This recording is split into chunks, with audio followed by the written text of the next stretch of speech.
जय श्री राम, जय श्री श्याम सभी को। मैं वह तोमर एक बार फिर आपके अपने यूट्यूब चैनल पे आपका हार्दिक अभिनंदन करता हूं।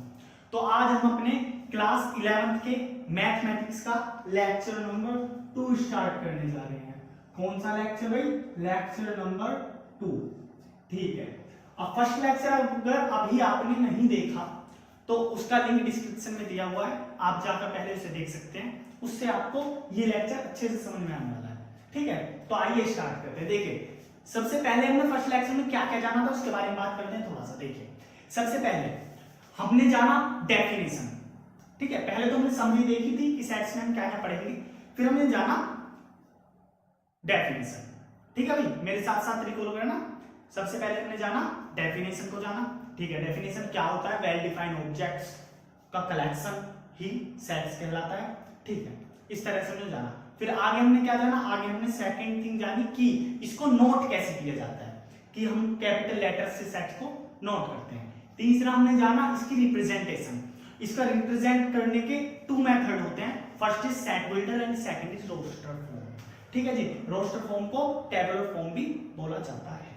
ठीक है भैया, यहां तक हमें कोई परेशानी, कोई भी प्रॉब्लम, कोई भी डाउट नहीं है। ठीक है जी। सेट बिल्डर फॉर्म हम एक थ्योरेटिकल वे में लिखते थे। थ्योरेटिकल वे में जैसे कि हम लिखते थे कि let us set B A which is a collection of first 5 natural numbers, इस तरह से। और हम रोस्टर फॉर्म में उसी को मैथमेटिकल एक्सप्रेशन में लिखते थे, जैसे कि ए 1 2 3 4 5 जस्ट लाइक दैट। ठीक है जी, इस तरह से हम लिखते थे, कोई परेशानी नहीं।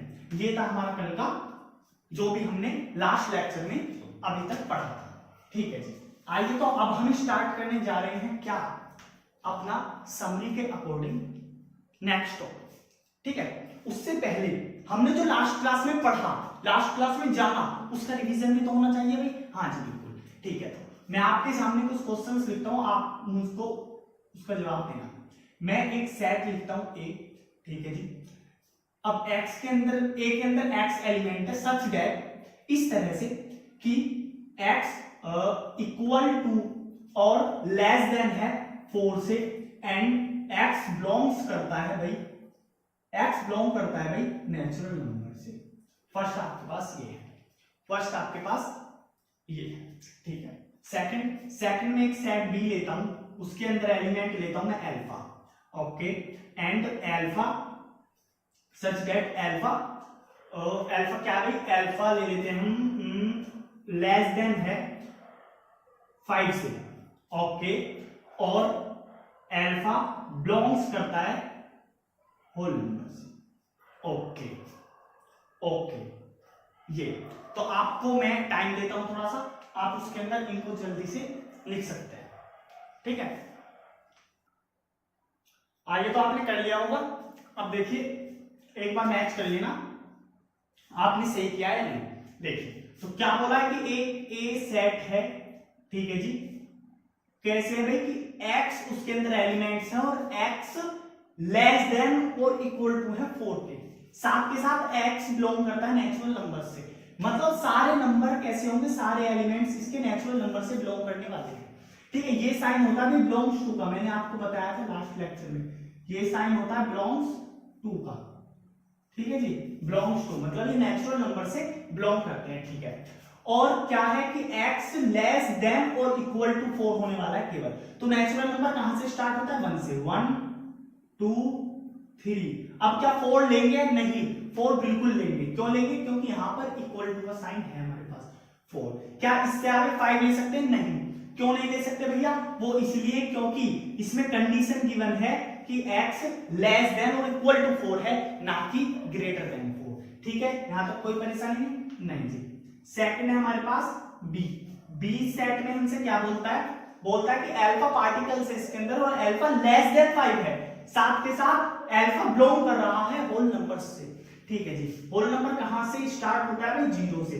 0 1 2 3 एंड 4। अब यहां पर 5 क्यों नहीं लिखा? क्योंकि यहां पर इक्वल नहीं है 5 के, 5 से लेस देन है। ठीक है, ये छोटी छोटी बातें हैं, कोई भी कंफ्यूजन वाली बात इसमें नहीं होनी चाहिए। ठीक है, तो आइए हम बढ़ते हैं अब अपने टॉपिक की तरफ। देखिए, तो हम करने वाले हैं अपना टॉपिक स्टार्ट। तो नेक्स्ट टॉपिक हमारा समरी में क्या था भाई? नेक्स्ट टॉपिक था हमारा समरी का टाइप्स, कि टाइप क्या है सेंटेंसेस, सॉरी सेट्स के, सेट्स के टाइप क्या है। आइए तो टाइप्स स्टार्ट करते हैं। क्या है भाई? Types of sets. तो सेट्स के हम टाइप्स पढ़ने वाले हैं, ठीक है भाई, सेट्स के हम टाइप्स पढ़ने वाले हैं। ओके, देखिए तो सबसे फर्स्ट नंबर पर हमें पढ़ने के लिए मिलता है भाई एम्प्टी सेट। कौन सा?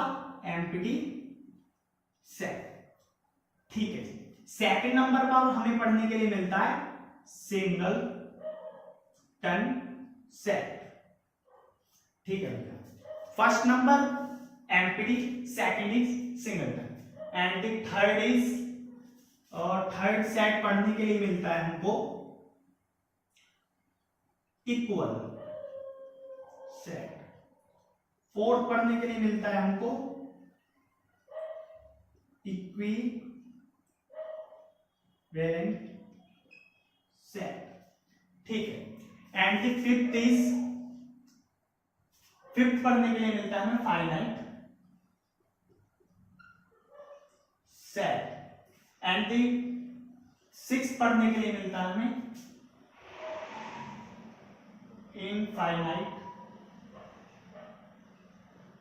सेट, ठीक है जी। यहां तक कोई परेशानी नहीं, बिल्कुल भी कोई परेशानी नहीं। And the seventh is this joint set, ठीक है। ये हमें 7 टाइप्स के सेट्स पढ़ने के लिए मिलते हैं। अब ये एम्प्टी सेट क्या होता है? Singleton, equal, equivalent, finite, infinite या फिर डिसजॉइंट, ये क्या होता है क्या नहीं होता है पढ़ना भी स्टार्ट करेंगे। उससे पहले आप इसको नोट करिए, फिर हम सबसे पहले पढ़ेंगे एम्प्टी सेट के बारे में। आइए तो पढ़ना स्टार्ट करते हैं हम अपना एम्प्टी सेट, ठीक है जी। देखिए एम्प्टी सेट के दो नाम होते हैं, क्या भाई? एक तो एम्प्टी सेट और हम इसको बोल सकते हैं नल सेट, ठीक है, और हम इसको बोल सकते हैं वर्ड सेट, ठीक है भाई। तो कोई भी नाम लिखा मिल जाए, कंफ्यूज नहीं होना है, मीनिंग एक ही रहेगा, वो एम्प्टी सेट की मीनिंग रहेगा, ठीक है जी। तो सबसे पहले हम जानेंगे इसका डिनोटेशन, इसको डिनोट किया कैसे जाता है, इसको कैसे डिनोट किया जाता है। तो डिनोटेड बाय 5, ये 5 से डिनोट होता है। किससे भाई?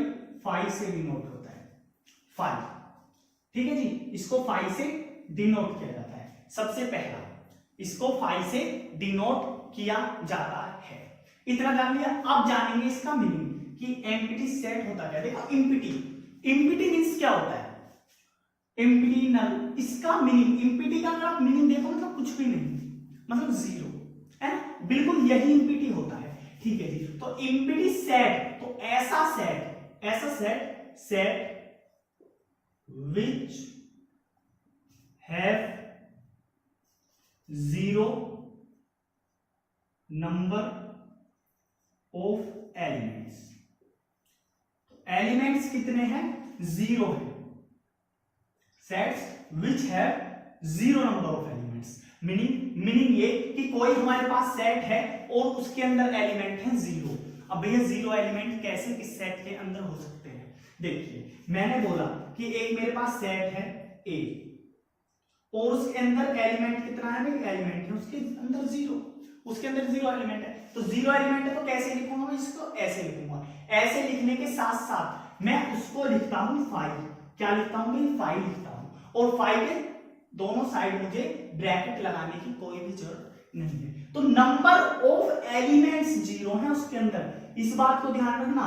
नंबर ऑफ एलिमेंट्स 0 है ना कि 0 एलिमेंट है, 0 एलिमेंट नहीं है। मतलब ये कि अगर मैं एक सेट लिखने लगता हूं यहां पर बी, बात को ध्यान से समझना, जी लिखा बी के अंदर मैं लिखता हूं ऐसे 0, ऐसे 0। तो अब मैंने अगर बी के अंदर ऐसे 0 लिख लिया तो इसका मतलब नंबर ऑफ एलिमेंट्स 0 नहीं है इसके अंदर अगर मैं नंबर गिनता हूं एलिमेंट्स के तो कितने नंबर हैं?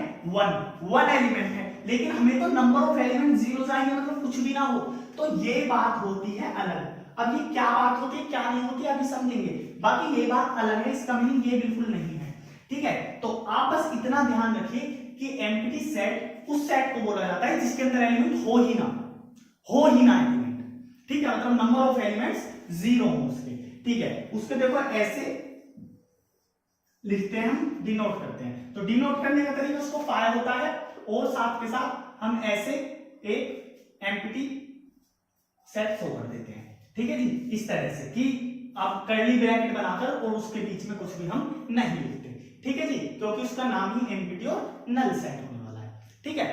तो आइए बढ़ते हैं अपने सेकंड टाइप की तरफ, उससे पहले आप इसका स्क्रीनशॉट ले सकते हैं। तो आइए बढ़ते हैं अपने सेकंड टाइप का सेट जिसका नाम है सिंगलटन सेट। अब देखिए, अब सिंगलटन सेट क्या होता है? सिंगलटन सेट होता है जी हमारा सेट्स विच हैव, अब देखिए, अब आप इसके नाम से देखना, नाम क्या है इसका? सिंगलटन। क्या है? सिंगल का मतलब कि एलिमेंट उसके अंदर कितने हो, सेट के अंदर सिंगल एलिमेंट हो, तो set which have only one element, only one element, ऐसा सेट जो केवल एक ही एलिमेंट कैरी करता है, ऐसा सेट जिसके पास केवल एक ही एलिमेंट हो, उस सेट को हम बोलते हैं सिंगलटन सेट। एग्जांपल के लिए मैं बोल सकता हूं ये क्या कि एक सेट है ए और उसके अंदर मैंने एलिमेंट डाला 1, ठीक है जी, ये हो गया, और साथ के साथ एक सेट है बी, उसके अंदर एलिमेंट डाला मैंने 0, ये हो गया। अब आप बोलोगे भैया 0 एलिमेंट, ये तो आपने एम्प्टी बताया था। नहीं, एम्प्टी का मतलब कि सेट में एलिमेंट हो ही ना, ठीक है जी, एम्प्टी का मतलब सेट के अंदर एलिमेंट है ही नहीं। एम्प्टी का मतलब ये नहीं कि 0 लिखा हुआ है इसके अंदर, नहीं, एम्प्टी सेट का मतलब ये होता है, नल सेट का मतलब ये होता है, वॉइड सेट का मतलब ये होता है कि उसके अंदर एलिमेंट हो ही ना, मतलब वो ब्लैंक हो, जिसको हम फाइल ही बोलते हैं। लेकिन इसके अंदर मैंने 0 लिख दिया, मतलब नंबर ऑफ एलिमेंट कितने इसके अंदर 1 है, दैट मींस ये क्या है, सिंगलटन सेट है। अब भैया हर बार आप रोस्टर फॉर्म लिख रहे हो, एक आप ऐसा तो दिखाइए कि हमें बिल्ड करके तो दिखाइए सेट, मतलब सेट बिल्डर फॉर्म तो में तो दिखाइए। एक सेट बिल्डर फॉर्म का एग्जांपल लिखते हैं, देखिए कैसे, कि मैं बोलता हूं मेरे पास एक सेट के, ठीक है, जिसके अंदर x एलिमेंट है, सच दैट कि x लेस देन 3 है, और x बिलोंग्स करता है प्राइम नंबर से, x बिलोंग करता है प्राइम नंबर से, मैं ये बोलता हूं। तो ये एलिमेंट भी कैसा आता है, इसके अंदर अगर मैं इसकी रोस्टर फॉर्म लिखता हूं तो मैं इसको क्या लिखूंगा भाई, इसके अगर मैं रोस्टर फॉर्म लिखना चाहूं तो x लेस देन है 3, तो साथ के साथ एक प्राइम नंबर है, तो भाई प्राइम नंबर क्या होता है, सबसे छोटा 2, उसके अलावा क्या मैं इसके अंदर कुछ डाल सकता हूं? नहीं डाल सकता हूं। तो ये क्या हुआ, सिंगलटन सेट हुआ, ठीक है जी। तो ये होते हैं सिंगलटन सेट जिसके अंदर नंबर ऑफ एलिमेंट 1 हो, ये नहीं कि 1 ही लिखा हुआ हो, नहीं, नंबर ऑफ एलिमेंट 1 हो, मतलब उसके अंदर एलिमेंट सिंगल एलिमेंट ही लिखा हुआ हो, ठीक है। यहां तक कोई परेशानी नहीं, एमपीटी सेट में कोई परेशानी नहीं। तो अब बढ़ते हैं अपने थर्ड टाइप के सेट की तरफ, उससे पहले आप इसका स्क्रीनशॉट ले सकते हैं। तो आइए पढ़ना स्टार्ट करते हैं, हम समझना स्टार्ट करते हैं अपना थर्ड टाइप और फोर्थ टाइप का सेट। देखिए, अब आप बोल रहे होगे भैया आप क्वेश्चन तो बिल्कुल भी सोल्व नहीं करा रहे हो, केवल बोलते ही जा रहे हो, बताते ही जा रहे हो, थ्योरी, बाकी कुछ नहीं। देखिए, ये आपको मैंने फर्स्ट लेक्चर में बोला था, फुल थ्योरी होगी इस चैप्टर में, इस चैप्टर में फुल थ्योरी होने वाली है, इसीलिए ये चैप्टर आसान माना जाता है, बहुत ही अच्छा माना जाता है, ठीक है। तो देखिए, तो अब थर्ड टाइप का देखते हैं, इसका नाम है इक्वल सेट। क्या नाम है भाई इसका? Equal set. अब भैया इक्वल सेट का मीनिंग क्या निकल रहा है? इक्वल सेट का मीनिंग हमारे पास ये निकल रहा है कि इफ 2 सेट्स, मतलब हमारे पास कोई 2 सेट हैं, if 2 sets have equal number of elements, equal से क्या हुआ भाई, equal number of elements, so and have same elements also. भैया क्या लिख दिया भाई, एग्जाम्पल लेंगे, बिना एग्जाम्पल के क्या है, कुछ नहीं, एग्जाम्पल लेंगे। If two sets have equal number of elements, मतलब यदि टू सेट्स हमारे पास हैं और उनके इक्वल नंबर ऑफ एलिमेंट्स है, मतलब अगर एक के अंदर 1 एलिमेंट है तो दूसरे के अंदर भी 1 एलिमेंट है, एक के अंदर 3 एलिमेंट है तो सेकंड के अंदर भी 3 नंबर ऑफ एलिमेंट्स हैं, ठीक है।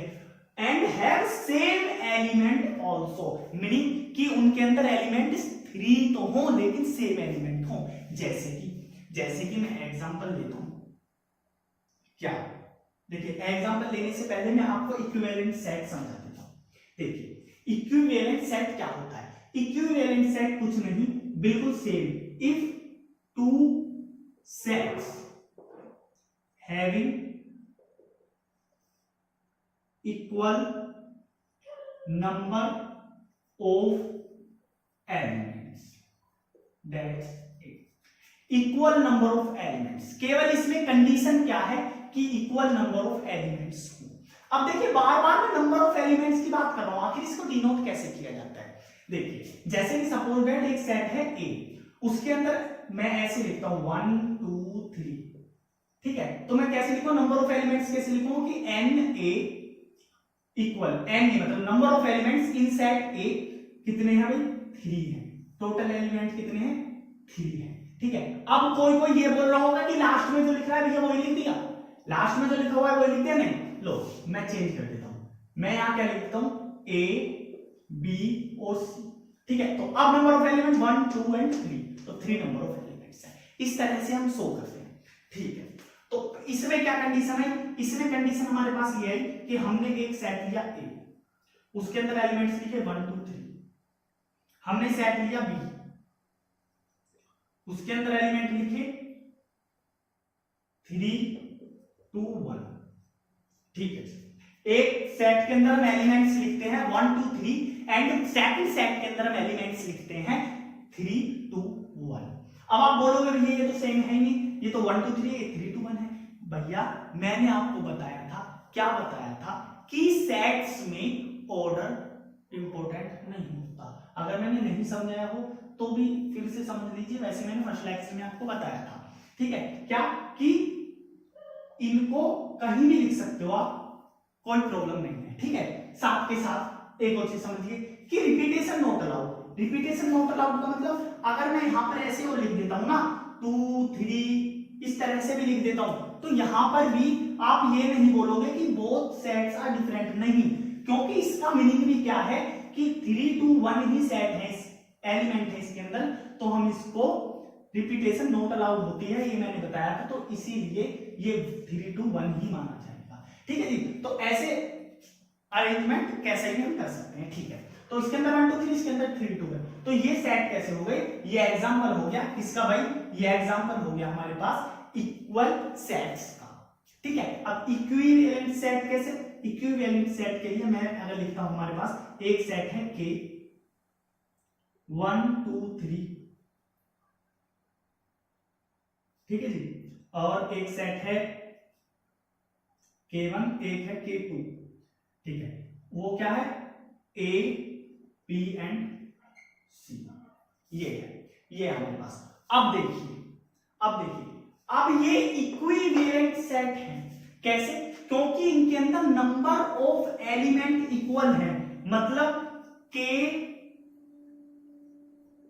Number of element in K1 equal to number of element in K2, ये तो इसके लिए केवल ये कंडीशन फॉलो होनी चाहिए, बट हम इन दोनों सेट्स को इक्वल सेट्स नहीं बोल सकते हैं।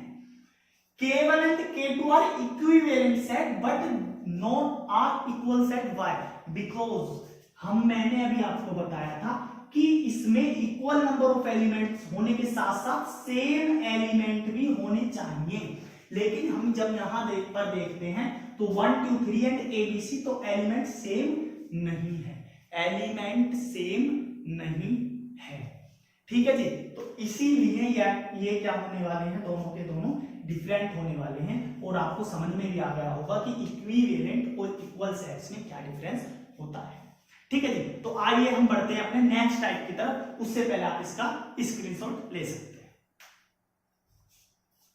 आइए बढ़ते हैं अपने नेक्स्ट टाइप के सेट की तरफ। देखिए इसका नाम है फाइनाइट, इसका नाम है इनफाइनाइट। भैया फिर से अब की बार आपने दो लिखे हुए हैं, देखिए दोनों का मीनिंग समझाता हूँ। अब इनको मैंने दोनों को साथ क्यों लिखा है, वो वाले दोनों को साथ क्यों लिखे थे भाई, वो इसीलिए साथ लिखे थे क्योंकि इक्वल और इक्विवेलेंट बिल्कुल सेम थे, ठीक है। इसी तरह से फाइनाइट और इनफाइनाइट भी बिल्कुल सेम सेम है। सेम मतलब एक दूसरे से रिलेट करते हैं, सेम का मतलब ये नहीं कि बिल्कुल एक जैसे हैं, ठीक है। वो तो इक्विवेलेंट और इक्वल तो सेम थे, लेकिन मतलब एक दूसरे से रिलेट करते हैं, आप इजीली समझ पाओगे, ठीक है। आइए देखते हैं। देखिए सबसे पहले फाइनाइट, फाइनाइट का मीनिंग देखिए। फाइनाइट मतलब जिसका हमें कोई एलिमेंट्स की लिमिट हो, जिसके पास एलिमेंट्स की लिमिट हो। इनफाइनाइट जिसके पास एलिमेंट्स की लिमिट ना हो, ठीक है। तो फाइनाइट सेट मतलब sets which have finite number of elements। अब तो आपको सारा कुछ समझ में आता ही रहा, आने लगा होगा खुद ही। कैसे कि अगर जो भी नाम है ना वही नंबर ऑफ एलिमेंट्स के साथ जोड़ दीजिए। जैसे कि फाइनाइट है तो finite number of elements, infinite है तो इनफाइनाइट नंबर ऑफ एलिमेंट। तो sets which have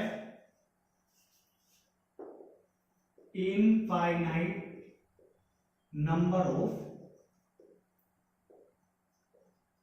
elements, sets which have infinite number of elements and set which have finite number of elements।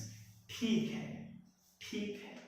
Without example कुछ भी समझ में नहीं आएगा, नहीं आएगा, बिल्कुल नहीं आएगा। कोई एग्जाम्पल देते हैं, आइए एग्जाम्पल देते हैं। तो एग्जाम्पल हम क्या लेते हैं, जैसे कि मैं आपसे बोलता हूं कि सेट है मेरे पास के और उसके अंदर एलिमेंट है एक्स, सच दैट कि एक्स लेस देन है 5 से और एक्स बिलोंग करता है होल नंबर से।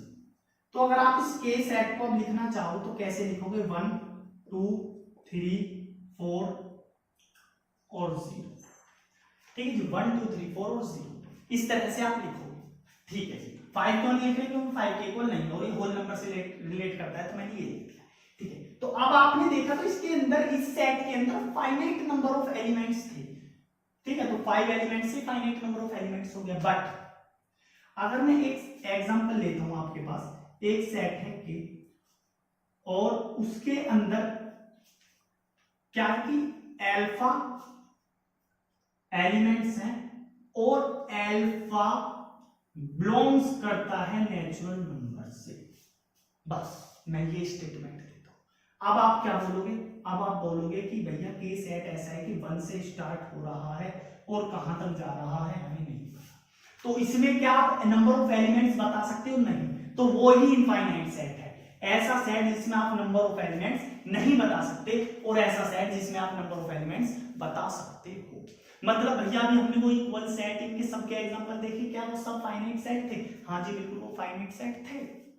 और अगर मैं ऐसा एग्जांपल ले लूं a set of whole number, तो it is not a finite set. Why? Because whole number तो हम कहीं तक भी देख सकते हैं। अब आप, ठीक है जी, हम नहीं काउंट कर सकते हैं तो वो क्या है, इनफाइनाइट है। तो जिसको काउंट कर पा रहे हैं वो फाइनाइट है, यहां तक कोई परेशानी नहीं जी। आइए चलते हैं हम अपने नेक्स्ट टाइप की तरफ, उससे पहले आप इसका स्क्रीनशॉट ले सकते हैं। तो आइए चलते हैं अपने लास्ट टाइप के सेट की तरफ, जिसका नाम है डिसजॉइंट सेट। क्या नाम है भाई, डिसजॉइंट सेट। अब आपको इसके नेम से ही पता लग गया होगा, फिर दोबारा कैसे भी, डिसजॉइंट सेट मतलब टू सेट्स which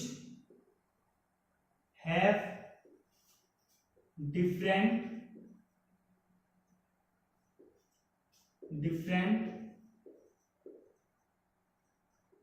elements। मतलब विदाउट एग्जांपल कुछ समझ में नहीं आ रहा, नहीं आ रहा तो देखो, ए सेट है, उसके अंदर मैं एलिमेंट्स लेता हूं 1 2 3।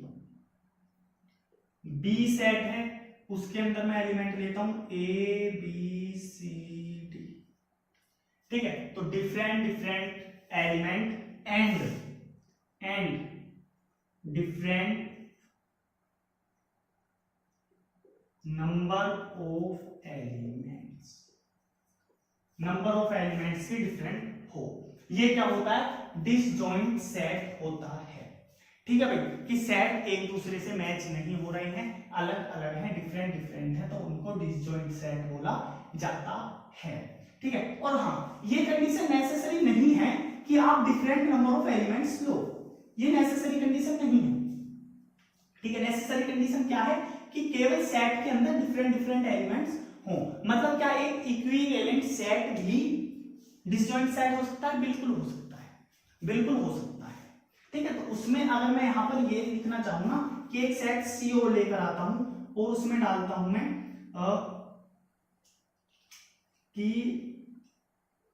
4, 5 एंड 6, तो ये भी डिसजॉइंट सेट ही होंगे और सी डिसजॉइंट सेट ही होंगे, क्योंकि एलिमेंट तो डिफरेंट है ना, तो डिफरेंट डिफरेंट एलिमेंट्स होना चाहिए। तो आप इस कंडीशन को ना ही लिखो तो ही बेस्ट है। लो, मैंने मिटाई दिया, आप इस कंडीशन को ना ही लिखो तो ही बेस्ट है। ठीक है, तो ये होता है कि डिफरेंट डिफरेंट एलिमेंट्स हम ले सकते हैं। अब देखिए, यहां से मैं एक कंडीशन देखता हूं, यहां तक तो आपको समझ में आ गया होगा। यहां से मैं एक कंडीशन आपके सामने रखता हूं, आप मुझे सिंपल सा क्वेश्चन बताइए, अगर मैं आपके सामने लिखूं क्या कि all equivalent sets are equal sets। Second condition लिखता हूं all equal sets are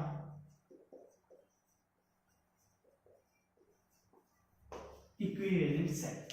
अब ये कौन सा सही है कौन सा गलत है, जल्दी ये बताइए, जल्दी सोच कर ये बताइए कि all equivalent set are equal sets या फिर all equal sets are equivalent sets, कौन सा सही है कौन सा गलत है। जब आप पहले को देखते हो ऑल इक्विवेलेंट सेट्स, मतलब कि number of elements only equal होना चाहिए, सेम है एलिमेंट नहीं है डजंट मैटर। और ये क्या बोलता है कि एलिमेंट सेम भी हो, तो ये नहीं हो सकता। ठीक है जी, और ये क्या बोलता है ऑल इक्वल सेट, मतलब एलिमेंट नंबर ऑफ एलिमेंट्स तो इक्वल है ही, साथ के साथ सेम भी है।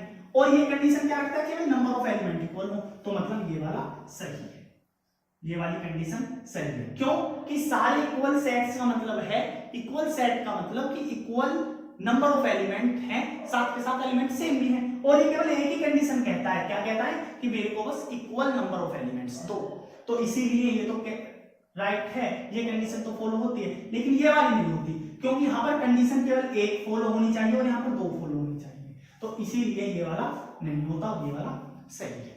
ठीक है जी, यहां तक कोई परेशानी नहीं। तो आइए अब चलते हैं हम अपने समरी के अकॉर्डिंग नेक्स्ट टॉपिक की तरफ, उससे पहले आप इसका स्क्रीनशॉट ले सकते हैं। तो हम अपना नेक्स्ट टॉपिक स्टार्ट करने वाले हैं अपने नेक्स्ट लेक्चर में। ठीक है भाई, तो आज हमने क्या पढ़ा, आज हमने पढ़े टाइप्स, हमने कंप्लीट कर लिए हैं अपने टाइप्स। ठीक है भाई, तो हमने अपने सेट्स के कंप्लीट टाइप्स पढ़ लिए हैं कि किस किस टाइप का सेट होता है, क्या क्या होता है और किस तरह से हम उसको रिप्रेजेंट कर सकते हैं। ठीक है, तो हमारी रिप्रेजेंटेशंस, नोटेशंस, सेट की डेफिनेशन और टाइप्स, ये सब कंप्लीट हो चुका है। तो अब हमें यहां तक कोई भी डाउट नहीं होना चाहिए। अगर कोई प्रॉब्लम हो तो आप कमेंट कर सकते हैं। ठीक है भाई, और वीडियो को ज्यादा से ज्यादा शेयर करें और वीडियो को लाइक करें, और अगर आपको वीडियो पसंद आ रही है तो चैनल को सब्सक्राइब भी कर लेना, साथ के साथ बेल आइकन दबा देना, जिससे कि आपके पास नोटिफिकेशंस पहुंचते रहे। तो धन्यवाद।